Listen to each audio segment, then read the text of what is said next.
last out question ট্ৰিহাব tribal বেল্টক লৈ কিছু কন্ট্ৰভাৰ্সি হৈছে এটা কথা যে আমাৰ মাৰ্ঘেৰিটা সমষ্টি মৰাণ মটক আহোম গোৰ্খা কোচ ৰাজবংশী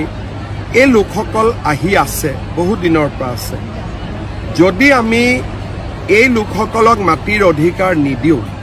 এই অঞ্চলটোত এদিন বিক্ষোভৰ অগনি জ্বলিব আৰু এই বিক্ষোভে আমাক সকলোকে অশান্ত কৰিব জনজাতি লোকসকলৰ মাটি ইয়াত সুৰক্ষিত আছে সুৰক্ষিত থাকিব তেওঁলোকৰ মাটিত কোনো অসুবিধা নহয় কিন্তু য'ত মৰাণ মটক আহোম কোচ ৰাজবংশী গোৰ্খা তেখেতসকল বহি আছে যুগ যুগ ধৰি তেওঁলোকক মাটিৰ অধিকাৰ দিয়াটো উচিত আমি ধেমাজি জোনাই ঢকুৱাখানা সকলো জায়গাতে দিছো আৰু তাৰ জনজাতি লোকসকলে ইয়াক আদৰণিও জনাইছে কোনেও বিৰোধিতা কৰা নাই ঢকুৱাখানাত দিছো জোনাইত দিছো লখিমপুৰত দিছো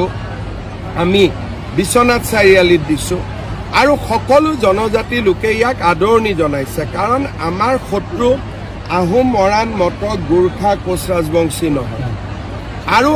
জনজাতি আৰু আমি অসমৰ খিলঞ্জীয়া জাতি সত্তা আমি যদি একে হৈ থাকিব পাৰো তেতিয়াহে আমি অসমখন বচাব পাৰিম আজি মাৰ্ঘেৰিটাৰ বিপদটো আহোম মৰাণ মটকৰ পৰা অহা নাই গোৰ্খাৰ পৰা অহা নাই লাহে লাহে মাৰ্ঘেৰিটাখনত 10-12 হাজাৰটো অচিনাকি মানুহ জমা হলেই গতিকে মই ভাবো যে সকলোৱে জাতীয় স্বাৰ্থত এই কথাবোৰ চিন্তা কৰিব লাগে নিজৰ ভিতৰত কাজিয়া পেচাল কৰি থাকিলে অসমখন আমি কেতিয়াও বচাব নোৱাৰো